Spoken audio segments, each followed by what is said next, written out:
Hello everybody, I'm Jacqueline. I'll be teaching you Medical Surgical Nursing 1 and the unit is respiratory system. And from this respiratory system, today's topic is pneumonia. We'll see what is pneumonia. The definition of pneumonia, what it says, it's an inflammation of the lung parenchyma. Lung parenchyma is a lung tissue present inside the lung are called as parenchymal tissues. In that one, it contains bronchus, bronchioles, and then alveoli. And then when these tissue parenchyma, these lung parenchyma, when they get infectious, they start to give a reaction called inflammatory reaction takes place. That is what they called as pneumonia, an inflammatory reaction of the lung parenchymal tissue to the particular microorganisms is called as pneumonia. The bacteria or the etiological factor, what we call, are microorganisms such as it can be bacteria or fungi or mycoplasma, parasites or viruses. This infection can caused by any of the bacteria. So we'll see based on there are different types of pneumonia. Like when it comes to hospital setup, we call it as hospital acquired pneumonia. In community area, if you're getting pneumonia, that is called community acquired pneumonia. If at all pneumonia is due to bacteria, then it's called bacterial pneumonia. There are different kinds of pneumonia. We'll see what are the types of pneumonia. Before starting that, you can see on the screen that there are the differentiation of normal alveoli and the pneumonia alveoli. You can see because it's filled with the fluid, it is inflamed, and it is swollen. This is how it looks. Classification, we'll see what are based on causative organisms such as causative organism. If at all it is a bacterial cause, then it is called bacterial pneumonia.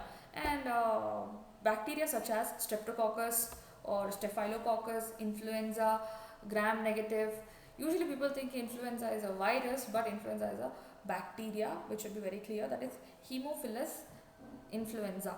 So these are the bacteria which cause pneumonia.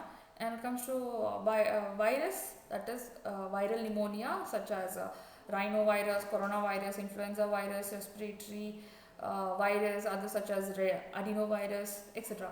And then herpes simplex is a rare condition, but still even due to herpes simplex also pneumonia can occur. And when it comes to fungal pneumonia, it is due to histoplasmosis, blastomycosis, and then aspergillus, candidiasis. These are the fungus which cause pneumonia.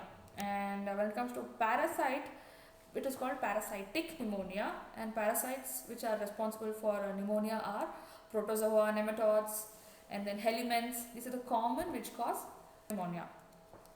And the classification, that was the first classification based on the microorganism. The second classification is based on environment, such as if at all the pneumonia the person is getting from the community area aspect, that is called community acquired pneumonia.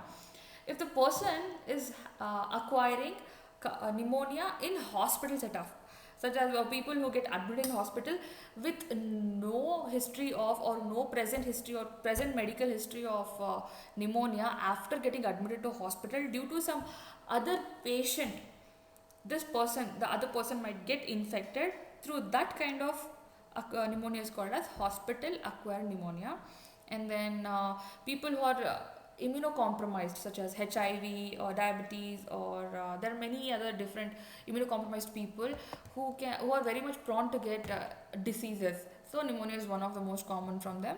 So that kind of pneumonia is called as immunocompromised host pneumonia. And then another one is ventilator acquired pneumonia. People who cannot breathe properly, they'll be connected to a device called mechanical ventilator where it provides oxygen and removes carbon dioxide. So this is done by the machine called ventilator machine. So if this machine has been extended for longer duration, the person will have chances of getting pneumonia very quickly because the outer object is getting inside, and for longer duration the person is breathing through a ventilator machine. So this kind of pneumonia is called as ventilator acquired pneumonia. The next classification of this is based on the area. Like we have lungs, and we know the parts of lung, that is lobular, and then there are different lobes are there, and then bronchus are there, bronchioles are there, alveoli are there. So depending upon the particular site of infection, it has been classified such as lobar pneumonia. Lobar pneumonia means if at all the person is having pneumonia in particular lobe, that is called lobar pneumonia. If at all more than one lobe is affected, that is called multilobar pneumonia. If it is only bronchus and the bronchiole part has been affected, that is called bronchial pneumonia. If the infection is between the interstitial space, so that kind of infection is called interstitial pneumonia. And if only the alveolar part is infected, that is called alveolar pneumonia or acinar pneumonia. And then necrotizing pneumonia, if the particular part has been necrotized due to pneumonia infection, that is called necrotizing pneumonia. The last one is segmental pneumonia. If only particular segment or such particular part, not a whole lobe, but one particular part in a lung has been affected, that is called segmental pneumonia. So these are the classification of pneumonia according to the affected or involved sites. The next one is, you can see in the screen that this is the part of lung, and this is one of the part is being zoomed. You can see through the alveoli there will be fluid filled and it will be bulged, or in other words called as inflamed, and the bronchioles will also contain the infectious agent which will be secreted by our body through mucous membrane, that is fluids which are present in the bronchioles also. The other classification is based on the cause, such as if at all the pneumonia has been acquired from an occupational space, like in a working setup, the person is getting pneumonia, that's called occupational pneumonia. The person is having chemical pneumonia through a particular chemical, that is chemical pneumonia. If at all the person has aspirated that content, that is called aspirated pneumonia. Through dust it comes with dust pneumonia and the bilateral pneumonia. These are the different types of pneumonia based on causes. Next is risk factor. People who are very much prone to get these diseases are older age, above 60 years, and those who are chronic smokers or addicted to smokes, and then people who are exposed to air pollution, altered consciousness, such as people who are in alcoholism or head injury or anesthesia or drug overdoses, and then people who are in tracheal intubation, because these people, tracheal intubation or mechanical ventilator connected people for long duration, they are very much prone to get this pneumonia. And then due to upper respiratory tract infection, episodes happen again and again, they have chance of getting lower infection very soon due to upper respiratory tract infection. So that is also one of the reasons. And chronic diseases of the lungs, such as chronic lung disease, diabetes mellitus, heart disease, cancer, these are all the reasons or the risk factor who can get pneumonia very soon. Next we'll see the pathophysiology. How, when the pneumonial bacteria enters inside the body, what are the pathological changes takes place in the body have been noted here. As you can see through the arrow mark side, that is how it starts and end up. First the bacteria enters to our body through nose, and then the throat, and then the respiratory tract, and then lodge inside our lung. Usually this is airborne disease. This pneumonia is an airborne disease through which we inhale, and then our body has been affected. So the entry part is through the nose, and then the bacteria invades the spaces between the cells of the alveoli. Then the macrophages and the neutrophils inactivates the bacteria. After the inactivation, the release of cytokinase takes place, and there will be the cause of general activation of immune system, because macrophages and neutrophils are inactivating the bacteria and they release cytokinase. Because cytokinase, what happens is there will be activation of immune system. When the immune system gets activated, then it leads to the symptoms such as fever, chills will be there, and then fatigue, increase in temperature, and suddenly it will decrease. And then the neutrophils and the bacteria, they start to accumulate or deposit inside the alveolar sacs, and then it results in consolidation in when it comes to chest X-ray. We can see clear image of how much that will be spread.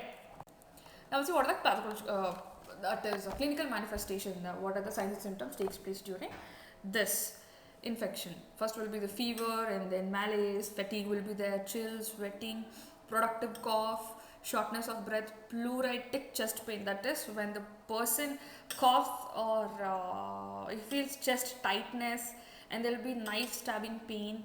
Hypoxia will also be there, and hypoxemia will also be there. That is decreased oxygen level or oxygen content inside the blood. And then fatigue, tachypnea, that is increased respiratory rate.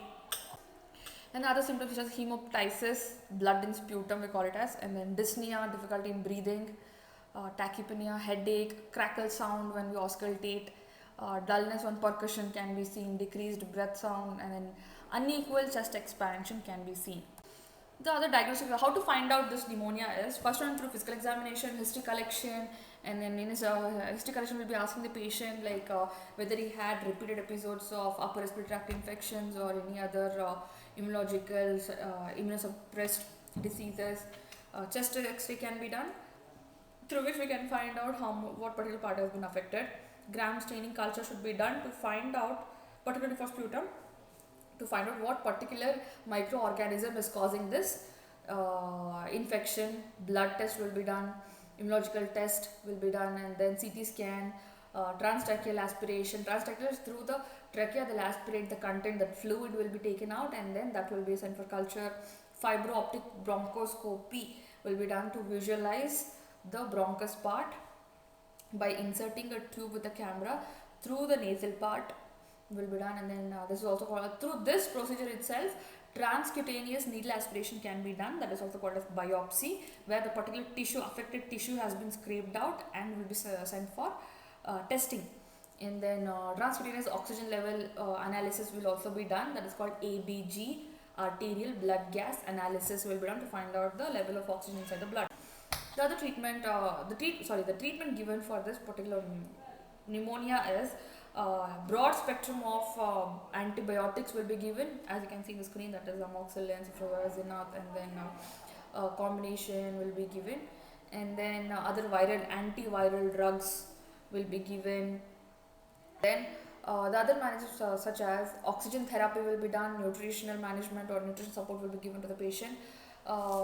Fluid and electrolyte will be replaced, because due to coughing and fever, chill, fluid collection, there will be lack of, there will be dryness, presence of the mouth, and then skin will be dried. You can see medications such as bronchodilators will be given so that the airway passage should be open. Breathing exercise will be taught to the patient through breathing exercise, pursed lip breathing or yoga, and then through respirometry can be taught, and then chest physiotherapy can be done, like percussion, vibration. Postal drainage will be done. Postal drainage means they will insert a tube inside the thoracic cavity from the left side or the right lateral side. They will insert a fine needle inside the thoracic cavity, and then they will aspirate the fluid, extra fluid which is present inside the body. That the tube outer part will be connected to a water sealed package. This is what postal drainage means, and there will be nasotracheal suctioning will be done. If at all this pneumonia is not treated or kept for longer duration, the complication may cause such as empyema will be caused, or lung abscess, bronchiolitis can also happen. ARDS, that is acute respiratory distress syndrome, will be seen. Asepsis will be there, bacteremia, pericarditis, pleural effusion, atelectasis. These are the other complications or other respiratory tract, other infections which are severe than the pneumonia can happen if at all pneumonia is not being treated. So this finishes the topic pneumonia. If at all anybody has any doubt, you can contact me, or let's go to the video again. Thank you for watching the video.